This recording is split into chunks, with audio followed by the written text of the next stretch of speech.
Welcome to the Nordic Mythology podcast. I'm Daniel Farrand, owner of the company Horns of Odin. As always, before we jump into the show, I do have to plug our Patreon. I say it every week, but it's how we keep the lights on. It's the lifeline of the show. So if you can, head over to Patreon/Nordic Mythology podcast. It starts from £3 a month. You get the live Q&As that we do with our guests every week. So that's a bonus, pretty much a bonus episode. Sometimes they're half an hour, sometimes they go on as long as the main show, depending on how things go. And there's always a lot of information in there. They're a little more lighthearted. They're worth listening to. So if there's an episode you like and you like the guest, there'll be that bumper part on the Patreon. You also get the entire back catalogue. At this point, there's 260 episodes on there that you can't get anywhere else, with some amazing guests.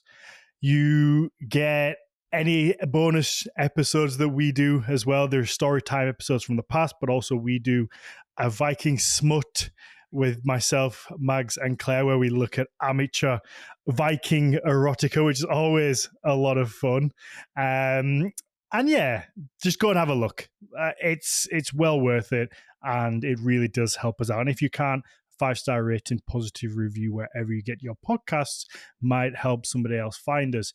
And with that said, let's get into today's show. So first, I have to introduce my lovely co-host and in-house archaeologist, Mags Havgar. I think that's three and about. I mean, you're doing real well, Dan. He's managed to forget introducing me for a little while there, but now you're on a roll now, Dan.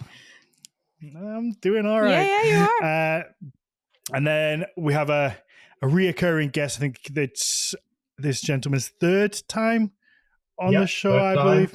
Yeah, so that voice belongs to Dr. Roderick Dale. So Dr. Dale has worked as an archaeologist throughout the United Kingdom and in research roles at the University College Cork and the University of Nottingham. He currently works at the University of Stavanger in Norway. His interests include Old Norse literature, Viking Age history, and the reception of Vikings in popular culture.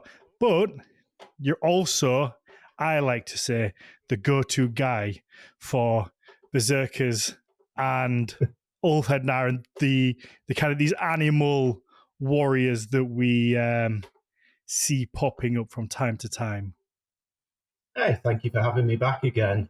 I like to think of myself as the world's leading berserkerologist. I say that's what I say to everybody. I'm like, this is the guy. It's so because it's so funny. Obviously, I recently did a little video on my reels that I asked you to kindly read and help me out with in terms of did berserkers eat mushrooms, which we'll get to in this episode. And even when I put that out, there's still people who comment of like, no, it's rubbish. And you were kind of to say, yeah, you can mention me in the video. It's fine. Like, I stand on the advice that I gave. And people still disagree. And I'm like, no, this is the guy. He knows pretty much everything there is to do. But there are still people who are like, no, I don't believe it. It's not true. People are really wedded to a particular idea of the past there. And changing their minds is hard. It sure is. Convincing them is hard. So let's hope that we can do something here. Yeah. Hopefully. And I'm really excited for this because we've actually done this episode before. Like, not exactly what we've done, but we've done an episode on berserkers and an idea of what the berserker, like, what the chant may have been. But that was 3+ years ago. I can't remember at this point. It was early on in the podcast days. So I love that we get to, probably maybe for one of the first times in the podcast history, get to revisit a topic where my knowledge has completely shifted from when we first did this, and I had very limited knowledge, and my questions probably came from a very limited knowledge spectrum, whereas now I've done this for so long that I've learned a few things along the way that I feel like, although it's a similar topic, the actual outcome and the conversation will be wholly different. And I'm really excited to get back in there and look at this again. Yeah, I mean, I'm not sure that my views have particularly evolved since then, but I hope I express myself better now. But there's also something to be said for like what you said, Roderick, about, there's perhaps a particular point of view that people are really wedded to. So I think it's just good to revisit the same topic multiple times, because in all likelihood, it's going to reach different people who maybe haven't thought of it before, even though we've done a similar podcast episode way back when. I mean, I say we, but I wasn't involved back then, but whatever.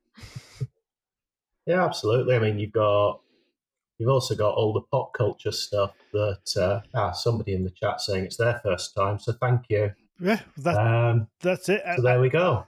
And I sat in on the episode and I've forgotten most of it, so let alone everybody else in the world that hasn't got the first-hand experience. Yeah, but I mean, that's the thing. And yeah, these berserkers are popping up all over in popular culture still anyway. Mm-hmm. People are encountering them in Vinland Saga manga or the anime version, if they prefer that. They're encountering them on the Vikings TV series. Mm-hmm. Whether they're watching it for the first time, I don't doubt that when the Eric Bloodaxe TV series comes out, there will be berserkers in there too. Mm-hmm. Probably. Yeah, they're everywhere. Mm-hmm. Yeah, I'm sure we'll get to that little symbol that comes from anime, I believe, that everybody seems to believe is the Berserker symbol. I think I missed that. Yeah, one? I'm also like, what? What are we talking about? Let me see. We'll get to it in a little bit. Okay, cool. But you can have a show and tell for us, Dan. Yeah, I'll pull it up. I've seen it. So plug in the Facebook groups. if you're listening to this after this episode is published, go watch it on YouTube or on Spotify. Like, watch the video, because you'll also be visually informed. Mm-hmm. Absolutely. But yeah, I'll find it, and when we get to it later, I'll show it, because I've seen this little symbol pop up time and time again. But let's start with an overview. What is a berserker? The big question. Slash Ulfhednar. Just making it easy, simple, like kind of casual starting point. Yeah, that's the one. Yeah. In one reasonably short sentence, the Berserker is a warrior-type figure seen in Old Norse literature. The only place we know them from. That was an astonishingly well summarized. I love it. Thank you. So basically, we know the word from Old Norse literature, so that's where we have to go to actually find them, and then we connect it to the archaeology afterwards through imagery that we think might be related. Mm-hmm. But the starting point is always the Old Norse literature. Okay. So what does the Old Norse literature tell us about a berserker? Do we have a lot of mentions, or is it like most things that there are one or two, and that's what everything breeds from? Right. The Old Norse word berserker occurs 83 times in the entire body of Old Norse literature, either on its own or in compounds. So berserksgangur, which everybody translates as going berserk, but etymologically it doesn't mean anything close to that. Oh. Because the word gangur does mean go, but it means physically go or move. Yeah. And so it's the movement of the berserker. Yeah. Which I still want people to call the berserker strut. Mm-hmm. Yes. Yeah. We'll get to that at some point, what we think that actually could be. Yeah. So it occurs there 83 times. I forget the statistics in the sagas of the Icelanders, which everybody knows. But about half of the 43 surviving Icelandic sagas have berserkir in them. And at that point, I will say I use the Old Norse word berserkir to refer to the historical figure and the figure from the medieval literature. But I'm quite happy to use the word berserker in modern context because I've loved it since White Dwarf 19 and it was a D&D character. Nice. So that's spelling with the ER. That's not contemporary, I guess, to the Viking Age.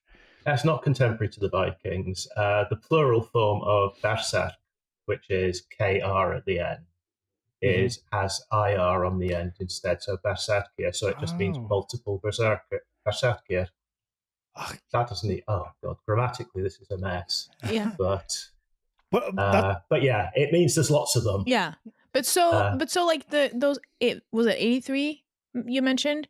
So considering then the entire corpus of Old Norse literature, correct me if I'm wrong, but it sounds then that it's not a whole lot, but also not super seldom. So like it's enough to not be uncommon, but not enough to be super common or like super frequent. Yes, absolutely. Yeah. I mean, it's enough that they're significant. Yeah. It's not like there's only one or two and we're never going to know what they are.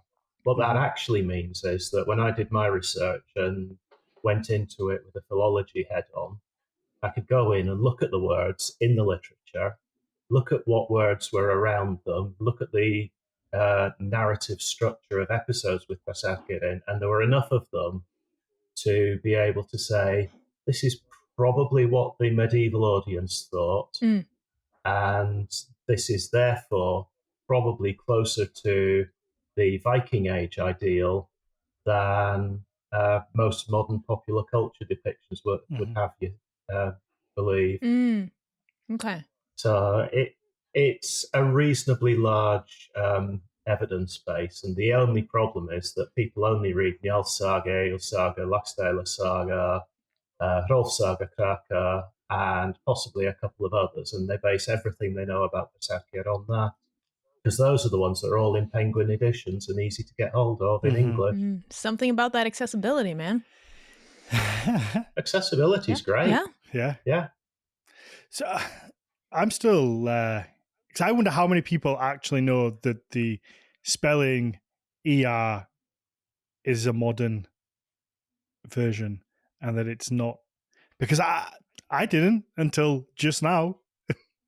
I know that I've heard you say it the other way before, but I assumed that both would have appeared. So that's fascinating. There'll be so many people that die on the hill arguing about berserkers that are actually even just using the incorrect. It's a modernization, wouldn't it be? Yeah. It's a modernization. It's easier to say in English. So, I mean, I don't have an issue with it. I just differentiate because I think that the pop culture version, the Berserker, is different from the medieval and Viking Age version, Berserk.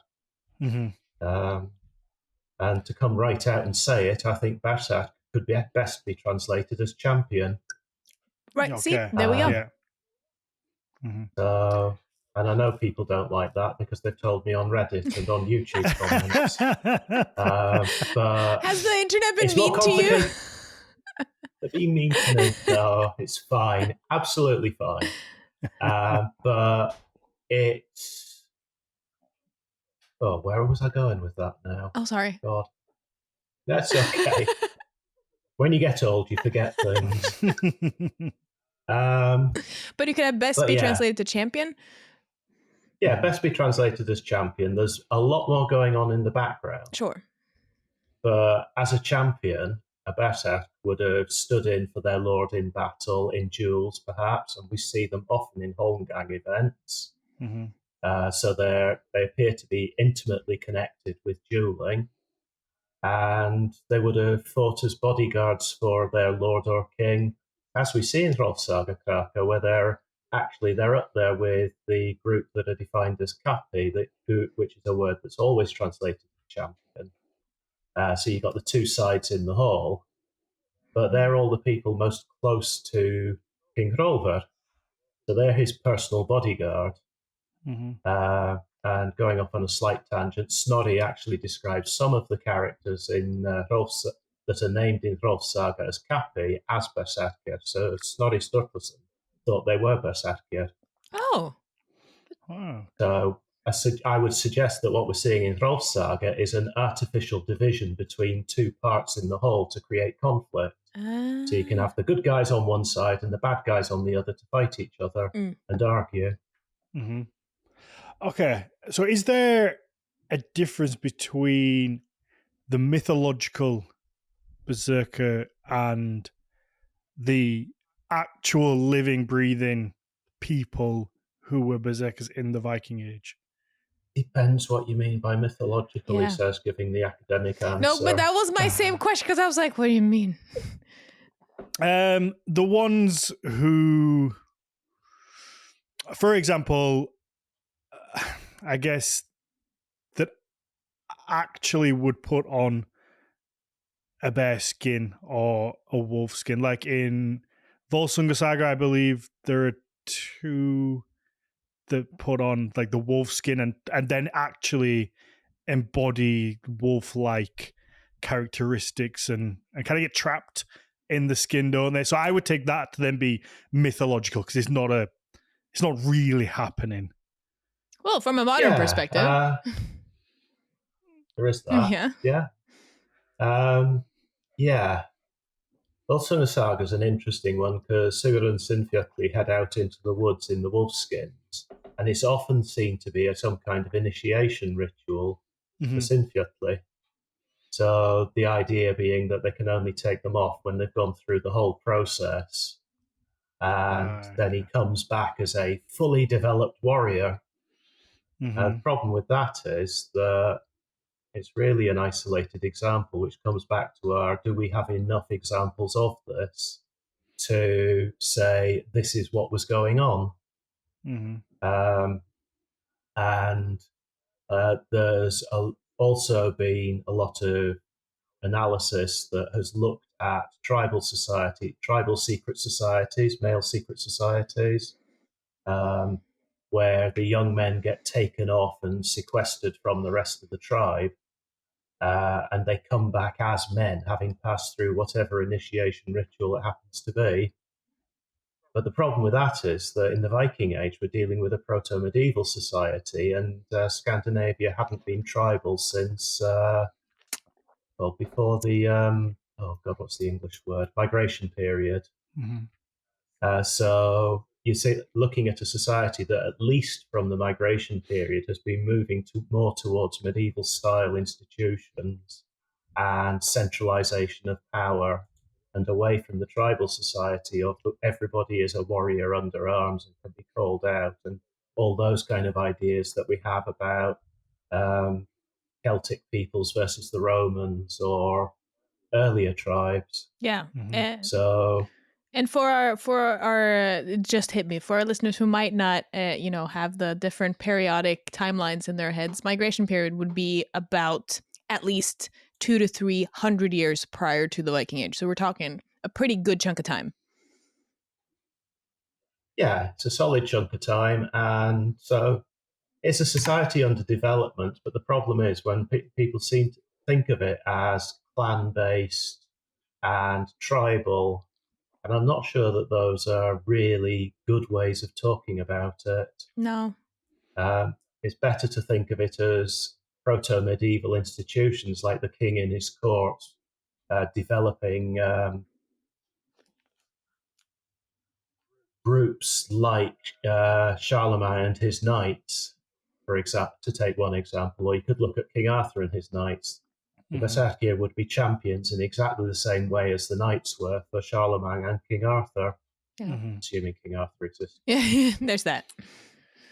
So is that tale in Saga of the Volsungs, is that the only time we see this skin on and then actually becoming a bear? Where does that come from? This because that's how most people, they think of a berserker. They think of, well, it's probably one of two camps. You see some who say they would fight naked or bare chested with fury, and some would say they bare skin and then adopt like animal like qualities. Yeah. There are no other examples of similar episodes that spring gazelle-like to mind. Oh, dang it! Wow, I thought there would be a bunch. No, sorry. So where does that come from? That's what happens with the amalgamation of pop culture and understandings of stuff. Yeah, but also, I mean, if I might be wrong here, but I don't think they're ever actually called Berserkir, those two. I don't think. I think they're I don't think they're called. Are they called? I don't think they're called Ulfhednar, are they? No, I don't think they're called either of those No, I terms think in you're the right. sagas, which means that anything that we put on them is basically our perception of who and what they were. Mm-hmm. Yeah, So but it's kind of, we look at it. There's a lot of characters like that in the sagas. Egil Skallagrimsson's dad, everybody says he was a berserker, but he's never actually called that, although he is said to be shapeshifty, Hambrandr. Yep. yeah, And the words are loosely connected at best, which makes it difficult to say, yeah, Berserkir were thought to change into wolves or bears. Yeah. The etymology might be either bare-chested, or it might be meaning without armor, technically. Yeah. Or it might be wearing a bear skin, or both, because polygenesis is a thing. Mm-hmm. Meanings can occur at different places at different times, or at the same time. But a lot of this comes from looking at things like the Torslanda helmet plates and similar plates from various places around Europe, because they're not just limited to Scandinavia, where there's a figure that appears to be either wolfish or wearing a wolf skin, and quite often following a figure that is bare-chested or sometimes completely naked, that has what looks like a horned helmet, but the horns actually have birds' heads on, so it's thought to be Odin, or whatever Odin was considered to be at that time. There's a connection drawn between these wolf things, the bear things, and the archaeology, and it all gets built up together. And I think there is a connection, but I think that in a lot of cases it's massively overinterpreted. Right. Because it feels almost, I guess, like it feeds itself. Because when I first read Saga of the Volsungs, as soon as you see the two characters, you go, oh, they're Ulfhednar. But I only know that because I've read somewhere that of this idea of a berserker putting the skin on. So because I heard of that first, I then associate that automatically without the word actually being used. And even then, I'm reading probably a translation of a translation and of a translation. So I wouldn't, and I'm reading in English, so I wouldn't know really whether the word is even in the original. So yeah, it's kind of like just feeding on itself. And same, I guess, with the Torslanda plates. How do you associate that as a berserker if there isn't an example of, other than in the one story where they actually put the skin on? How do you come to the conclusion of that? Like, what is the origin point of this skin being worn? There is a line in, I think it's Erbygja Saga, but I've slept since last I read it, and my brain reset. Oh no. Might be Greta's Saga, that says they were that type of berserker who had wolf skins as armor. Okay. So, and so is born an academic tradition and academic assumptions. Yeah, I mean, I'm actually reasonably happy with it. People wear animal skins. You only need to look at like the Roman army and its traditions of animal skins. Yes, excellent. This is for anybody who didn't know it. So yeah, you only need to look at animal skin wearing traditions to realise it's entirely possible they did. And Ulfhednar were a type of berserker who wore wolf skins is plausible on that basis, even though we only actually have, I think, one line that tells us. And I would actually be fairly relaxed about saying, yeah, that's okay. The evidence we have can be interpreted that way, and I don't feel the need to contest it. And that's kind of where the wolf skin comes from, and that's really how we connect Torslanda to Berserkir and Obrigheim and the rest. And then from those, we connect the Odin style figure to Wotan on the Sutton Hoo helmet, Fingalsham belt buckle, which is the one that I can think of, whereas Little Winky really is hanging out. So that guy is definitely naked. It's a good word. Yeah. A winky, yeah. and the various other depictions like that. And from that, we then get to other European literature from the migration period through into early medieval-ish, which talks about the Canos Cephali, the doghead soldiers, and various others. So there's a tradition going on there that this is there, and a lot of these were written close enough to the time that it's probably plausible to accept it as it is. So yeah, but it really does get to be a house of cards once you start stacking all these theories together as well. So if somebody comes along and can actually definitively disprove one part, there's a whole lot's going to come falling down. Yeah, there's something about like which is hard to do sometimes, I find personally at least, but that sometimes you kind of gotta stop and try to, if you're able to, do like kind of like a research audit of being like, okay, wait, hang on a minute. Where did this start? What are we basing it on? Do I have... And that's precisely what my PhD was. Yeah. Yes. Sounds familiar. It's kind of what I'm doing myself. I'm doing a PhD at the moment myself too, and I'm doing a lot of that. There is a lot of that to be done. Yeah. But it's actually really interesting to do that with Berserker, because when you do that and you start looking at the theories about them, you realize that a guy called Stefan Stephanius back in the 17th century, originally in 1627, and then published properly in 1644, defined what Berserker were. And ever since then, every single researcher who's come along has redefined them in terms of their own times and the prevailing theories of the time. And none of them have done more than look at the sagas of the Icelanders and some of the legendary sagas. They haven't looked at the chivalric sagas and the other ones. So they've based it on a very small data set, effectively. Yeah.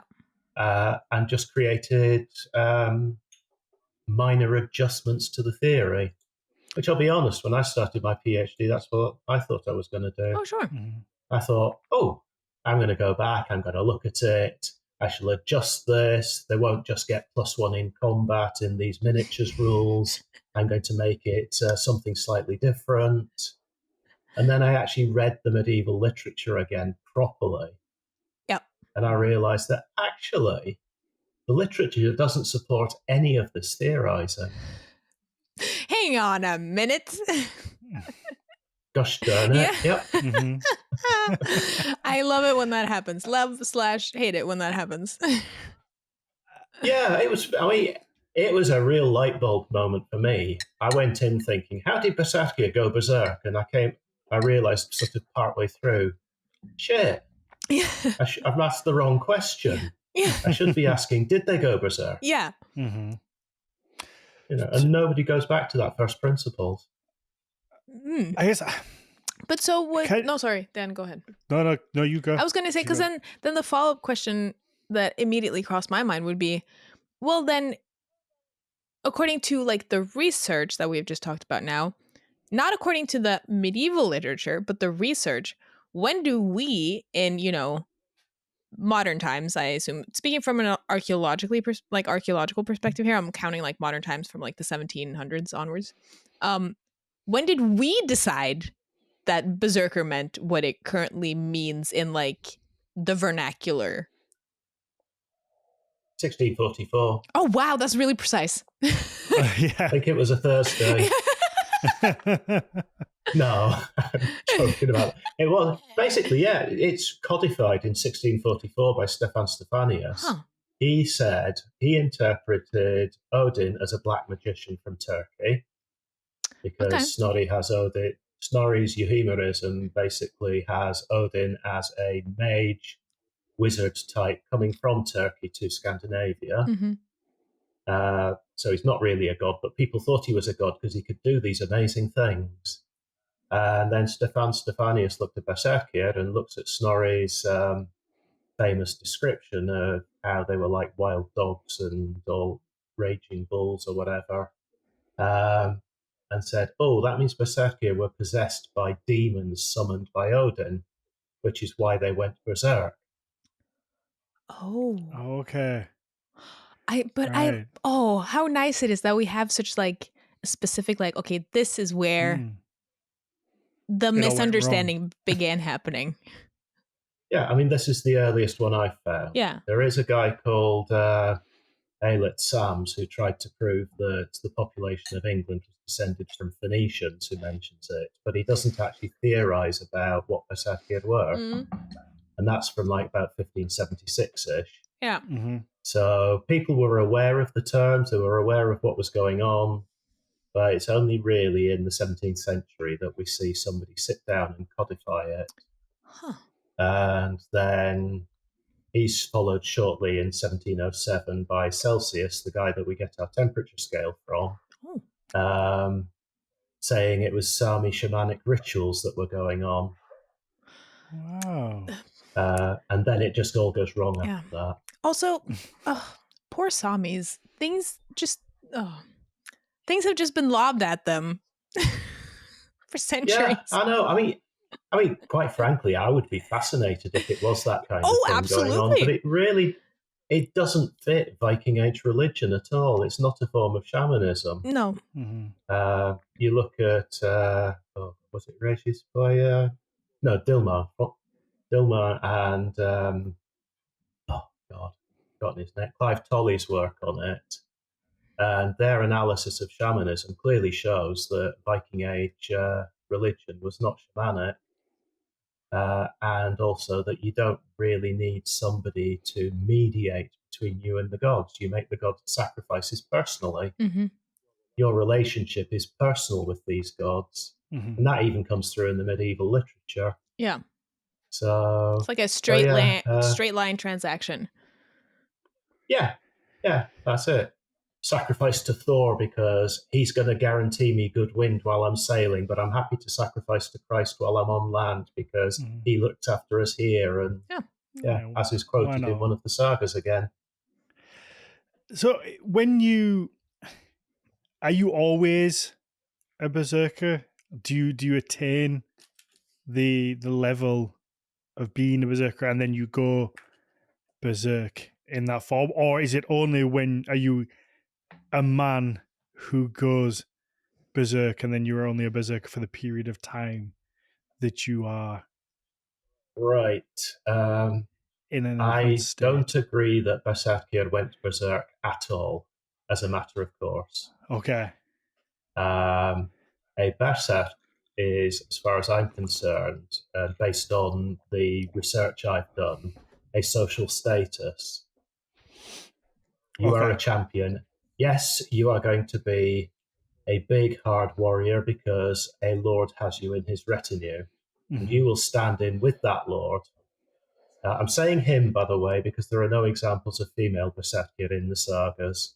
So the source material doesn't have anybody like that. At least not named as berserkir. There are people who go berserk. There are people who get mad and angry, and that includes Freydis in Vinland. But that doesn't make them a berserk. Right. Going around in circles here a bit. But essentially, berserker is a social status. So not equivalent to, but kind of like a knight, but not the same at all. But like knight would be a social status. Yes. Yeah. And a warrior. It's one of the few places where, linking back to our previous discussion about warriors, it's one of the few places where I would say that warrior identity is actually valid for a Viking Age society, a person in Viking Age society. Okay. So they did that. It gets a little bit fuzzy and a bit complicated when we start connecting them to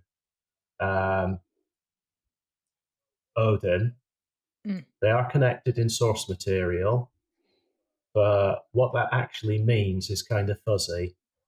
I think it's okay to say that because Odin was the god of the elite. Odin was, so they would have had a personal relationship with him, which means if there was a need to communicate with him for whatever reason, such as the Berserksganga ritual, which I've hypothesized, then they would be the logical people to do it. So no issues there with that. because they're in the right place at the right time to do that, to have that relationship. So that means that potentially they could have done magico-religious rituals of some description.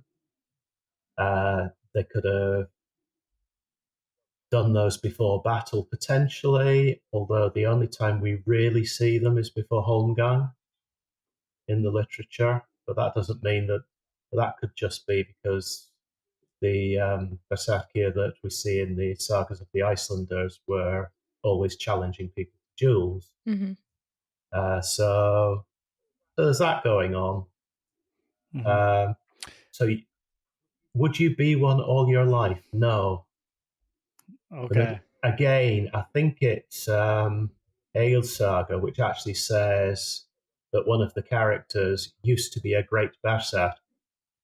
Emphasis on used to be. Mm. So maybe he got a bit old and settled down on his farm and said, yeah, I'm not doing that anymore. Yeah. Mm-hmm. Or maybe you could lose it from acting a certain way, improper, or maybe not valiant. If it's a social status, then you would lose it by losing that social status. Mm-hmm. It's not like you're in the army and you retain your title of major or general or whatever. Yeah. You know, you leave the army and you lose your rank because you're a civilian now. Yeah. Just to clear this up in my own head before I get too confused. So we have berserkers as a social status, as a person that is like you said, a champion or a knight figure who's I guess like a role. But then you also have the word like going berserk used, but is that just used completely separately for when people get angry and they're not linked necessarily? Am I right? Have I There's a understood that right? different word used for people actually going berserk, and that is Odr, which is the root word of the god's name Odin. Mm. And we do see characters doing that in a kind of trope. So Egil Skallagrimsson's brother at the Battle of Vinheither, which might be Brunanburh, but that's not completely certain. He slings his shield behind him and he gets so mad and charges forward, slashing out on both sides, and nobody could stand against him. And the same with Haraldur Hardrauthi, Hardrada at Stamford Bridge. Mm-hmm. Exactly the same, almost in exactly the same wording. He basically loses it, becomes so mad, Odr, and strikes out on either side, and nobody can stand against him. So it's a bit of a trope. It only occurs a couple of times in Old Norse literature, but we do see it in Das Nibelungenlied as well, Mm-hmm. the Middle High German poem that Wagner's Ring is based on, where Hagen does exactly the same when they're all being besieged in the hall. So people do go berserk. Just not with that But word. that doesn't make them... Yeah. Not with that word. Berserksgangur is not actually related to going mad. And I did a real bean counting analysis of anger words in Old Norse literature. Oh, wow. And the only ones that are really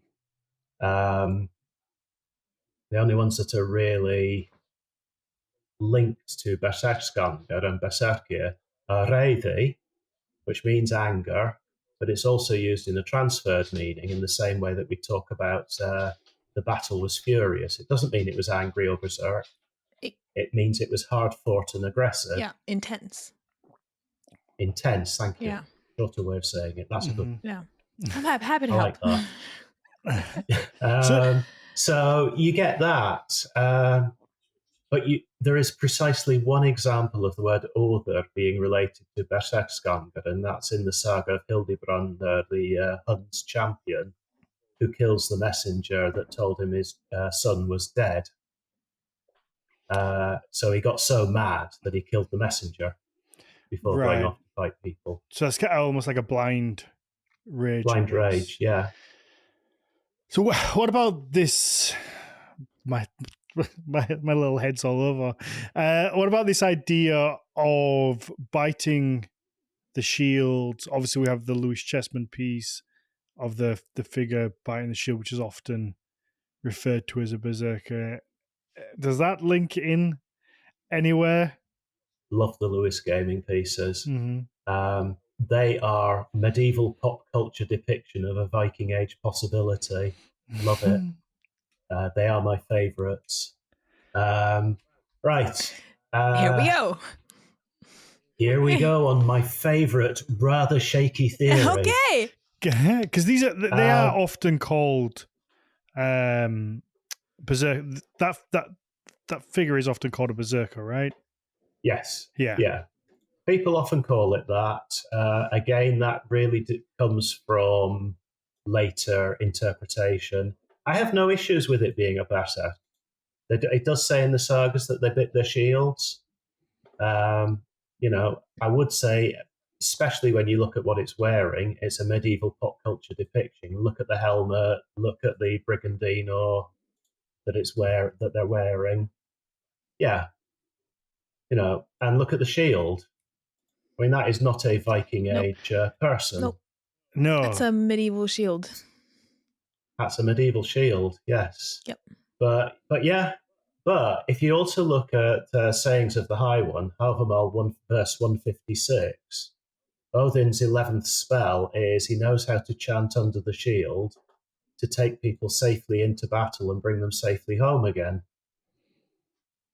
Now, it really is a stretch, but I wonder, I would postulate that the biting on a shield is actually slightly a metaphor for chanting behind the shield. Oh. Okay. I can see where you're going. So, whether they have the teeth in the top of the shield or not is a possibility. I don't know. But I'm going to suggest that this is what the biting the shield is about and the howling is about. It's actually Galder chanting a spell for going safely into battle and back again. And in that respect, and I hate using Tacitus for this because he's like way too early and never even saw the people doing it, but he has the Baratus, which was the Germanic tribes who chanted behind their shields to be really fearsome, according to him. Mm-hmm. And I mean, he's working second or third hand at least on it. Mm-hmm. But there's connections, and at the risk of going all Graham Hancock on this, I think there might be something in that Halvamal. Mm-hmm. Yeah. Okay, so we have poor Dan. I'm gonna keep putting it out until I get it, and hopefully everyone else does. We have the Berserker as a warrior of status, a champion like figure. We have the Berserkskanga? Berserkskanga. That is what we're probably going to go on to next. Is a physical movement. Yeah, movement. We have the going berserk or going angry, which isn't actually called that. There's another word for that, which is seeing a fit of rage. And according to 83 or 84? 83 mentions, other than the Saga of the Volsungs, we don't have anyone putting on a skin. And even in the Saga of the Volsungs, they never use the word Berserker or Ulfhednar. Not that I can recall. Okay. I'll be a bit careful with that one because it's possible it's in there and I've just forgotten. Okay, but it's not like every time because the way that people see Berserker today, and obviously myself, this idea of the wolf skin, the bear skin is so synonymous. You would assume that in every, at least 50% of 84 mentions, they would be donning the cloak of a bear or a wolf and having this trance-like state, you just assume they go together. But it seems like most of them are just mentions that so-and-so is a berserker, and that's kind of as far as it goes. Pretty much. Okay. There are mentions of bear skins in the sagas. There are characters who wear them, but they don't actually ever get called a berserk, which is an issue. Mm-hmm. Why does that make that just makes it worse? Oh, it is. It's horrible. Why couldn't they have just written it down and said, "This is what's going on. Mm-hmm. This is what we think now. This is what was happening then." Mm-hmm. You know, Yeah. why isn't there a runestone somewhere nearby that I could go and look at, and it would actually say, "Berserker were this." Would make all of our lives so much easier. It would. Mm-hmm. People would It's just still say inconsiderate of them. Yep. people would still say it's AI. They'd be like, AI, don't believe it. It's not real. It's all everything's just cooked. It's all, I don't know. There's no way to bring this back around because it's all just built on years of other information. It's so rooted. How do you ever kind of get back to? But that's what we talked about in last episode, Dan, with Caroline and Kat. Is okay, maybe we can't like uproot this understanding, but it's about talking about these new / perhaps actually original perspectives. If we talk about them enough, hopefully they will permeate through and people will be exposed to that. So that's how we, combat it if you want to be aggressive about it. Yeah. Yeah, these things happen slowly. Yep. Yeah. And I talked recently on Howard Williams' Archaeodeath YouTube channel about the methodology behind what I've done. I didn't really want to go into too much here, but basically we have Old Norse literature. It is historical fiction from our perspective, even if it was written as history. Mm-hmm. So that means that we have to approach it as literature and consider what's actually feasible, were there really undead in Iceland at this time, that kind of thing. Mm-hmm. And look for what my approach for it was to look at what did the medieval audience actually think, look at the words, look at the narrative structure. Yep. And then try and work out what's going on. So, I mean, to kind of lead into Berserkskanger, if you actually look at how that's depicted in these sagas, quite often there's not a vast number of episodes that actually give you as much detail as Egil's Saga and Svartdæla Saga do.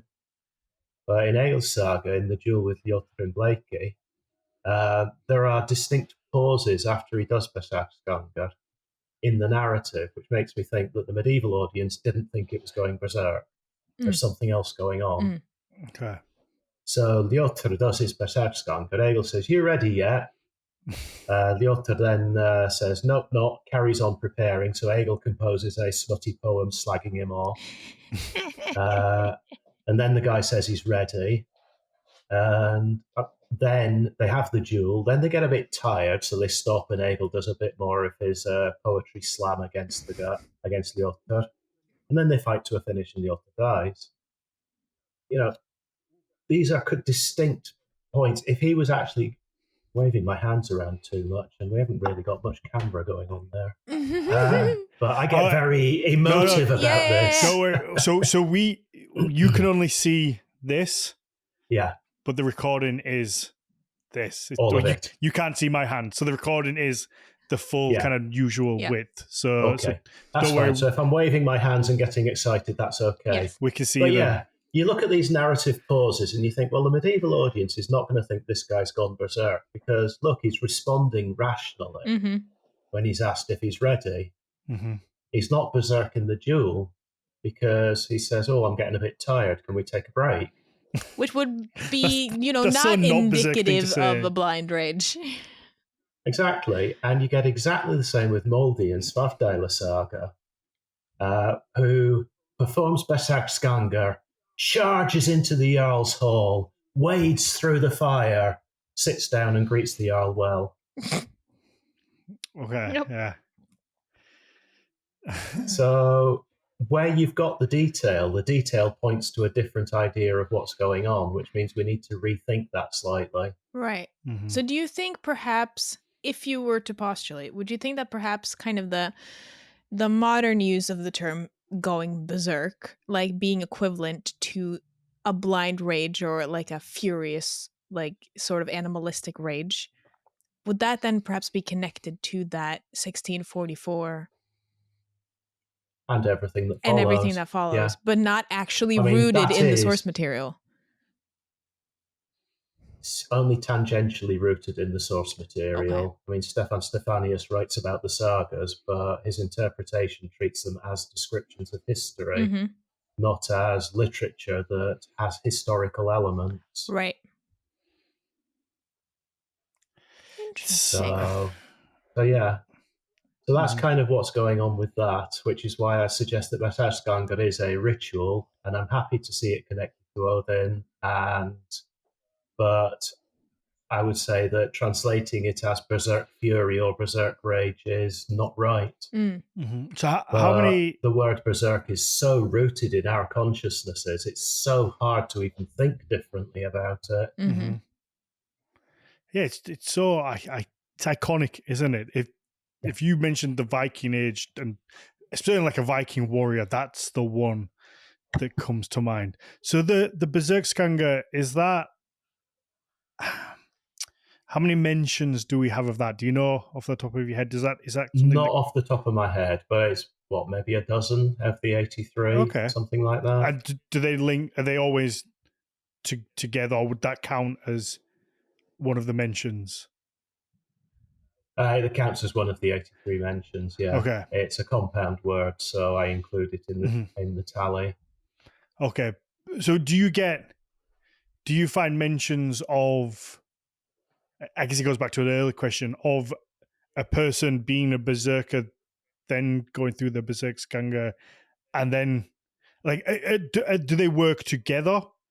Like, do you sometimes, or is it that somebody is just their normal name before, and then they go through this ritual? Sometimes there's one character who says that he has a problem with Berserkskanga, and they call on gods to get rid of it, and suddenly he's all right again. That's really the only example of it as a pathology. Okay. But generally, it's related to dueling and occasionally to a bit of fighting. So in Urvarod's saga, the Berserkir all perform Berserkskanga on their ship, and then they rush onto land to go and fight the other guys and die horribly.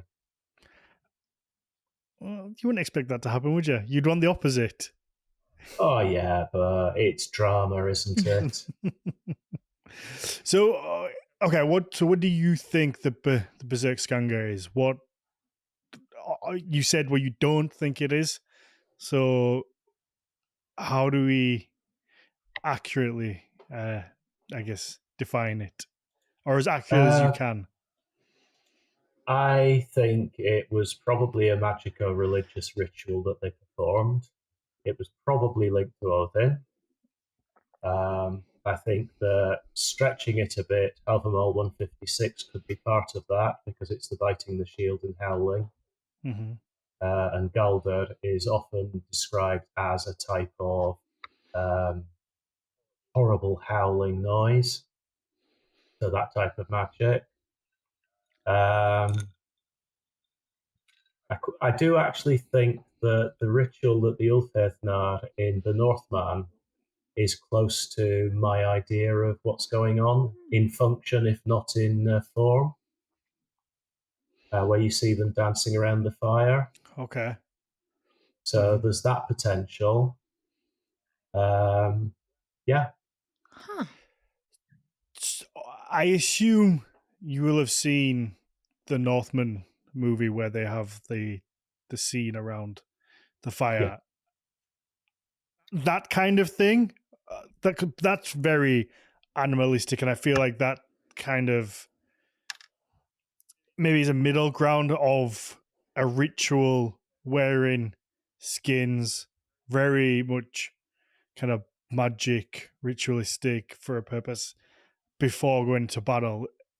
Is that as close as we can kind of get visually? I think so, yes. Yeah. As I say, it's in function at least. I think it's close to Berserkers. Yeah, so what they're trying The to achieve form, with it. yeah, as in what they're trying to achieve with it. The form of the dance, well, who knows? I mean, the closest we've got is the weapon dancer type figures like you've got on Torslanda and Sutton Who and the rest. Yeah. With the wolf skins and the horned headdress figure. It's not actually a helmet. We have enough archaeological evidence to show that it's more like a headdress. And that could actually be that kind of ritual, because it's interesting to also see in these related plates that a lot of them aren't wearing the wolf skins when you see them in what's interpreted as a battle line. They've got the armor and the helmet and the spear and everything, and a group of them all together. So it could well be that the animal skin was only ever part of the ritual. Yeah. Yeah, because maybe I feel like skin, they had better armor than skin available. So you would wear that if you had it. Surely they know they.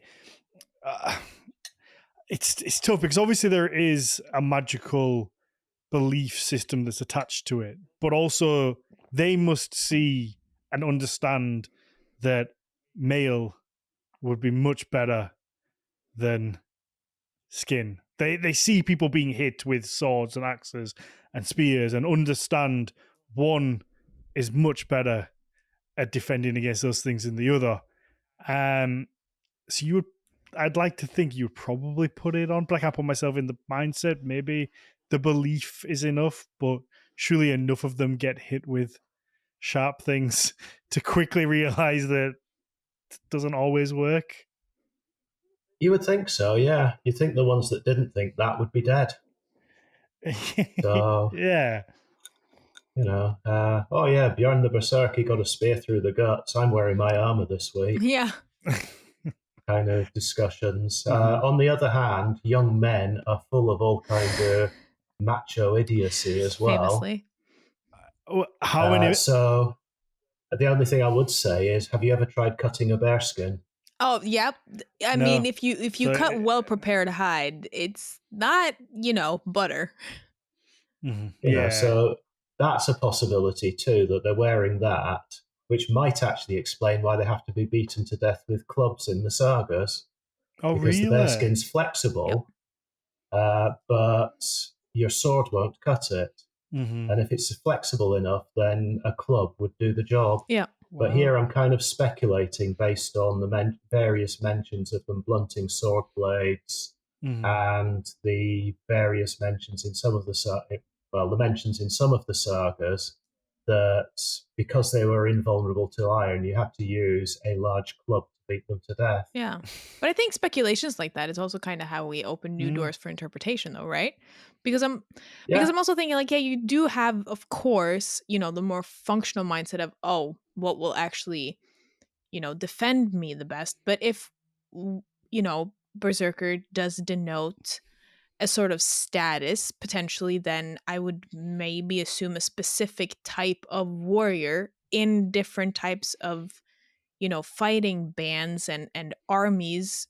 Different types of soldiers are known to have worn different things throughout history, depending on which group you belong to. And if you do have a group of, this specific, I'm speculating here, but let's say that they could potentially have worn animal skins, like bear or wolf skins. There is also something to be said about if you have this group of people who are about to fight you and you see, let's say that they're perhaps not on the front lines. If you see people, or if they are on the front lines, people who are like actively not wearing mail, but they're wearing hide while other people are wearing mail and hide, it's like, that's gotta fuck with the minds of your opponents a bit too, being like, what the heck is going on here? Yeah, I mean, I completely agree. There's a lot of combat psychology research that points out that battles are often won before they even start, just because you have overawed your opponent. So if you perform appropriately, then you might be perceived as going berserk, Without but actually doing so. and that without actually doing so. I mean, this is the other thing with the source material we have. It's all written down by people who weren't berserk yet, based on observations or stories that were told about them. So it's all outside looking in, and we're looking through a keyhole. It's a very small part of whatever was going on.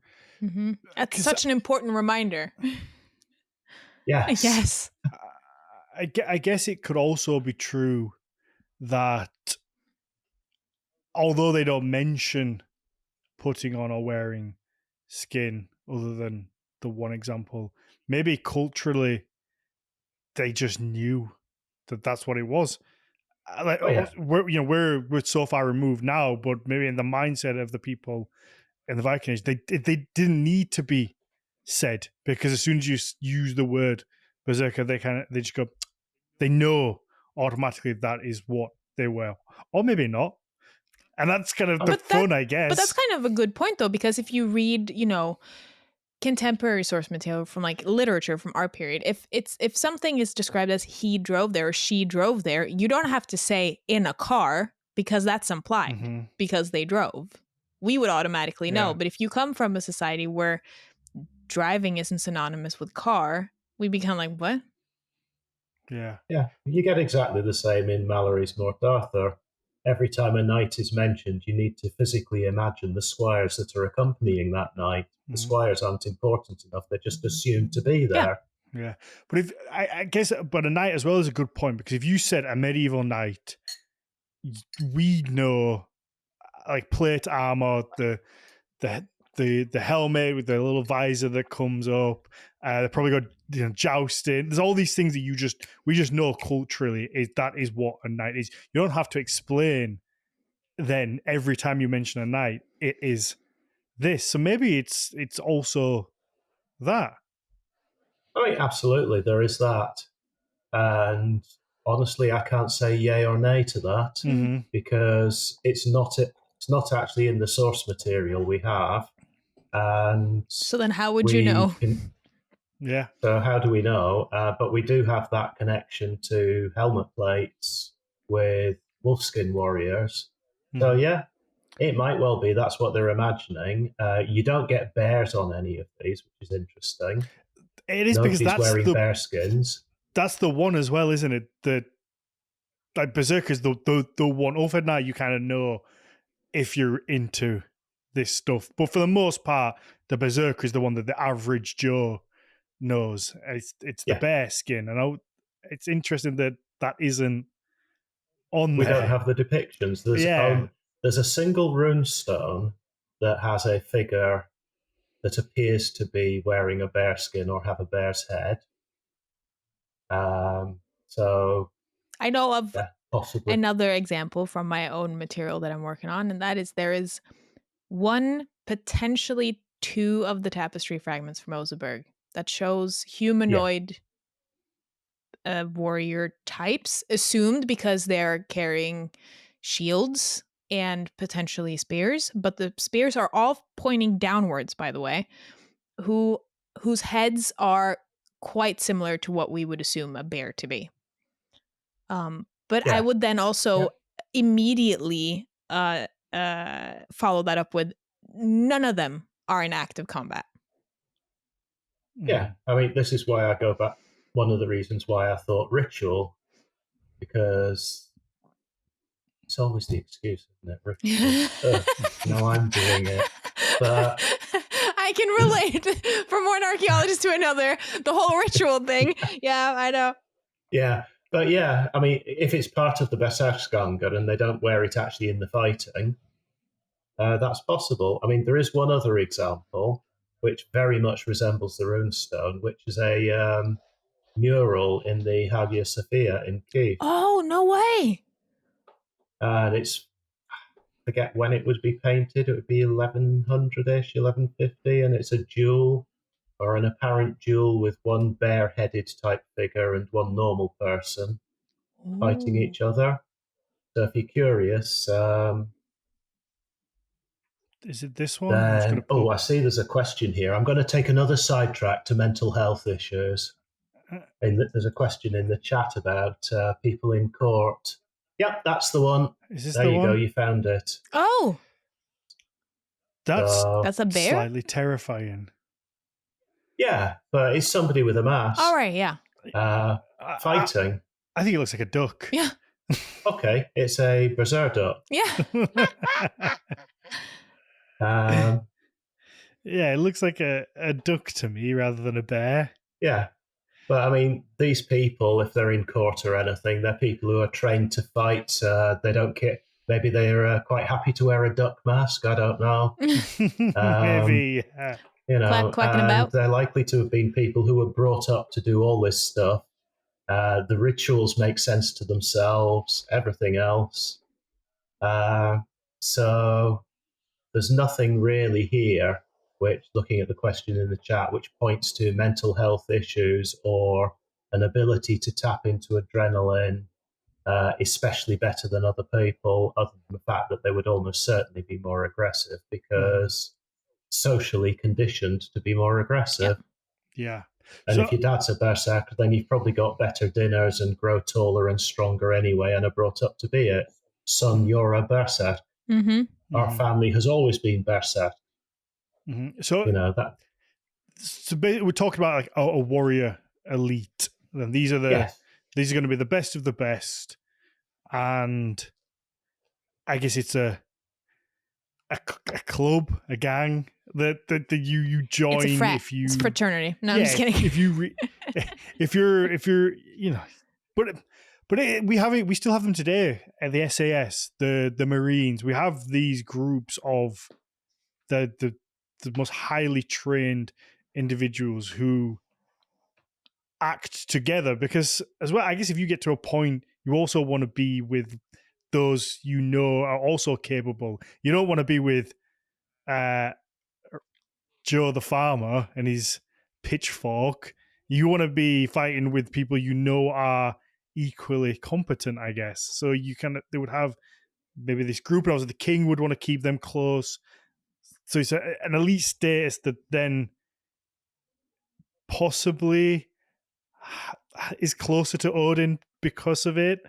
And the Berserkskanga is a ritual to get ready for battle.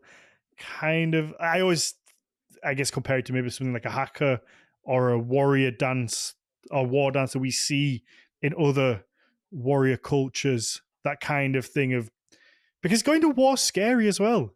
I feel like we always take the human element out of it because Vikings are tough and they want to die. They want to go to Valhalla. It's this thing that they're craving. We've seen the movie where they put the sword back in the guy's hand as he's dying so he can go to Valhalla.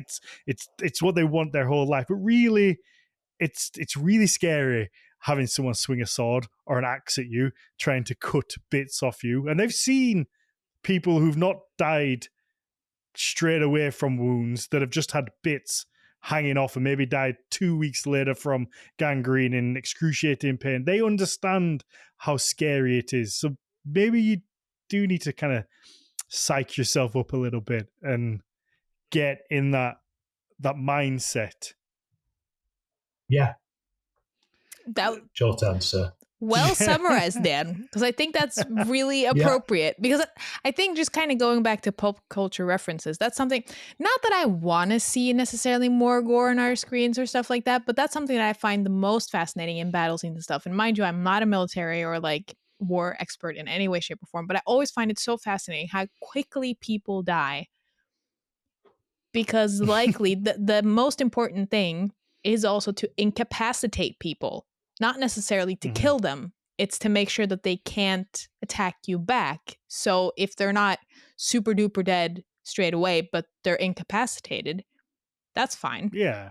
Maiming. There's also an argument that actually wounding people so that other people in the battle line have to drag them away is actually a better use of your resources. I mean, we saw that in the Vietnam War in particular with like bungee pit traps and things, which weren't designed to kill immediately. They were designed to create terror by causing people to scream.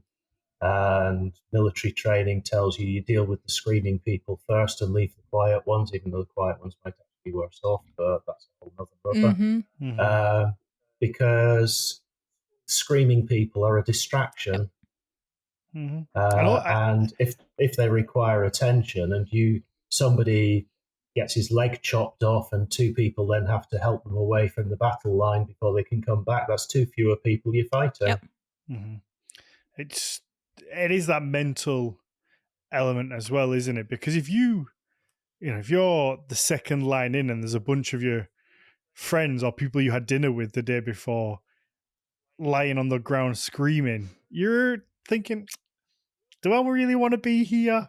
I don't want to be that guy. But then if you're like psyched up enough, you might be able to push through it.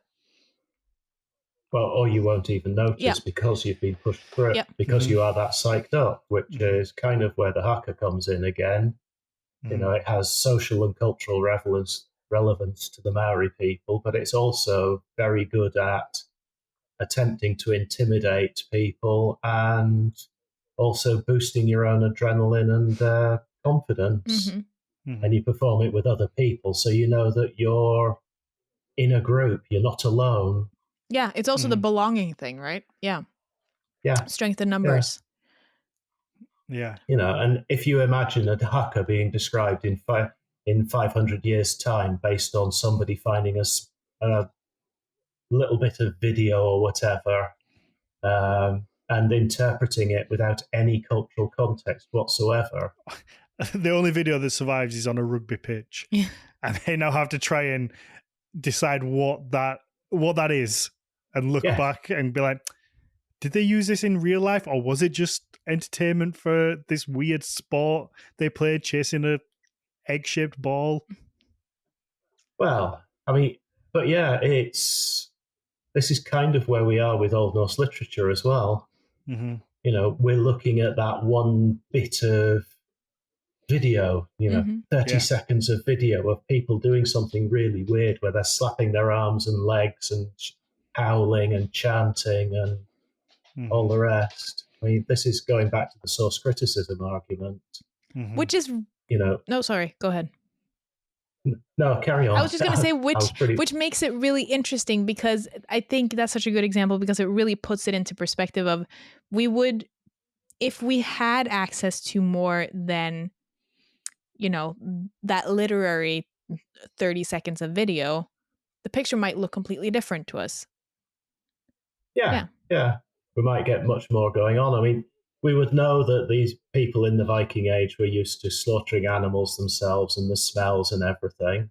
And people who are actually trained as warriors, brought up to think like warriors, they've listened to skaldic verse their entire lives, so they know how they're meant to behave. The skaldic verse is the poetry of the elites, and it says, you're going to be a big, strong warrior and stand firm and not poop your pants and everything. So our 20th century perspective, 21st century now, aren't we? God, I'm behind the times. Yeah, you are a little bit. Only 25 years. Yeah, as far as I'm concerned, the Viking Age was yesterday. So, our perspective on what it would be like would be different from their perspective in some ways. There's a reason why,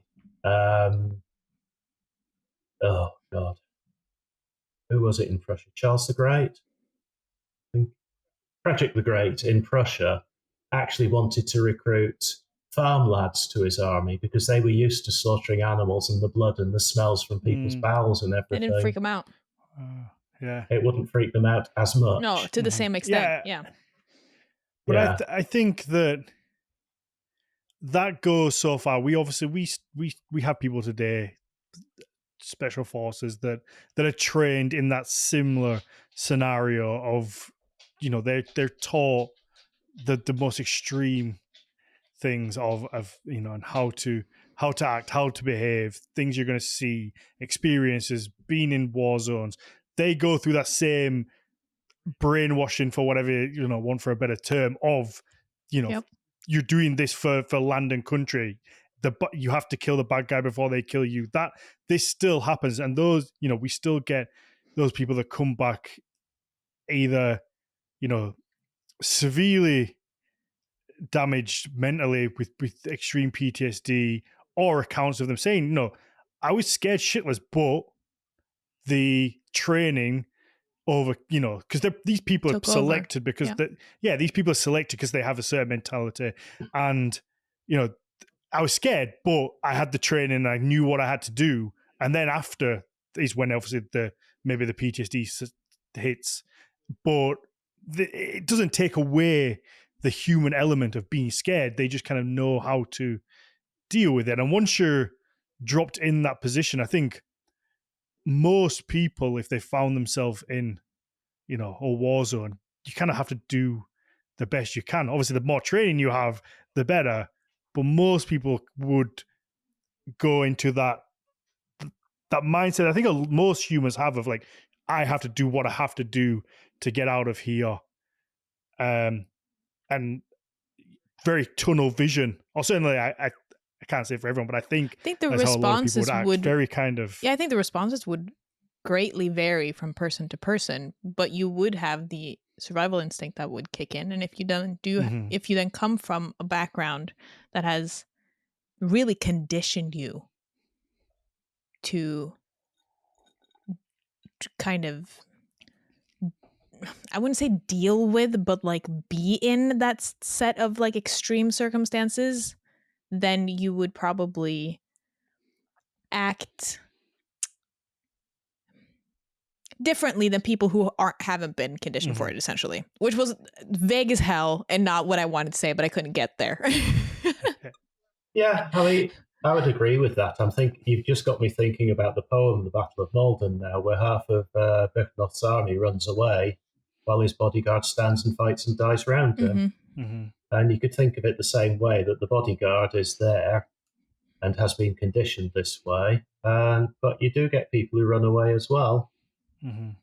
Because those Vikings coming across from the island was scary. And humans, if we don't know this in today's day and age, humans are different. We're not all the same, and it's so easy to look. You're just back. saying this now, Dan?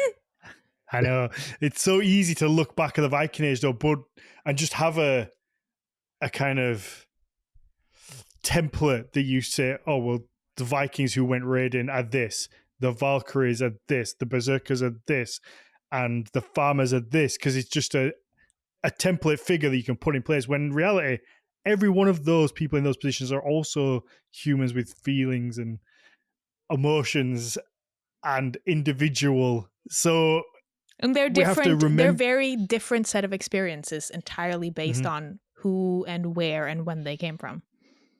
Yeah. We have to remember that sometimes, rather than Yeah, we can't reduce people to a single identity of warrior, berserker, whatever. No. They were much more than that. Yeah. And they would have had dreams and goals of their own, and things that we cannot understand or see because they've never been written down or carved in stone or anything. Yeah. And it's really neat to reduce history to all of these slots that you can categorize people and periods into. But then again, that doesn't actually necessarily reflect, not even necessarily, it doesn't actually represent that complex lived experience, regardless of time period. Yeah, absolutely. Okay, let's wrap up the main show, and then we'll do a couple of questions after, and we'll get into, or briefly get into, did they eat mushrooms? We'll cover that one. We'll cover the logo I alluded to earlier, and any other misconceptions. So if you want to hear those, you're going to have to pop over to Patreon/Nordic Mythology Podcast and get that bonus Q&A part we spoke about at the start of the show. Roderick, thank you so much for joining us again. I realized halfway through the show, this is actually the fourth time you've been on here. Damn. We did an episode on the Great Heathen Army years and years and years ago. God, I was young then. maybe we both were, but yeah, I came to me halfway through. I was like, No, actually, we did. We did an episode on the Great Heathen Army. So it's the 4th time. I do apologize. No worries. I'd forgotten that one completely. No harm, no foul. So, first of all, Roderick, do you have a public-facing persona where people can read your work, things you're up to? Obviously, we did an episode a couple of months ago on Vikings in popular culture, so go and listen to that. But other than that, do you have anywhere where you'd like to send people? Nowhere to send people other than my book, The Myths and Realities of the Viking Berserker, which includes 2 actual real berserkers from the 14th century. Damn. So what's a real berserker? The collection of documents called Diplomatarium Norwegicum, basically Norwegian diplomae, whatever, has 2 mentions of characters. One is Ogmund Berserk, and the other one is Thorod Berserk. So only a couple of lines on each of them. Thorod Berserk is recorded as paying the tithes for his wife and stepdaughter to the church. And Ogmund Berserk is given the title Master, which is a clerical title. So he was a member of the church in some capacity. Oh, wow. And it's in the will of a monk who says he wants to be buried in St. Halvard's Church in Oslo, near his kinsman, Ogmund Berserk. Wait. So the indication is that he's actually in the church in there. So a berserker of the cloth. Basically, yeah. Oh, well, I mean, there's Christian Berserker mentioned in the book as well, but they're from the sagas. Yeah. Because Jesus Christ has his own Berserker, specifically defined as such. I mean, that's so cool. I live like a 15-minute bus ride away from the ruins of St. Halvard's Church. So not that... Go stand on the site where a Berserker was buried. Oh, yeah. Wow. That's cool. So other than your book, that's it? Yeah, afraid so. No, that's fine. But it's in paperback and not too expensive. Ooh, that's important. Nice. Yeah. Mags, where can people find you? You can find me on Archaeomags okay, hang on. I started the wrong way. You can find me at Instagram at Archaeomags, Archeo with a K. There we go. There you go. Roderick, what was the name of the book again? Just Myths and Realities of the Viking Berserk. There we go. And then for me, it's Daniel_Farrand1, Horns of Odin for the business, and then Nordic Mythology podcast across the board, including YouTube. Hit the subscribe, like button. You can watch the episodes where we pull things up and get a little bit more in depth. But that's it.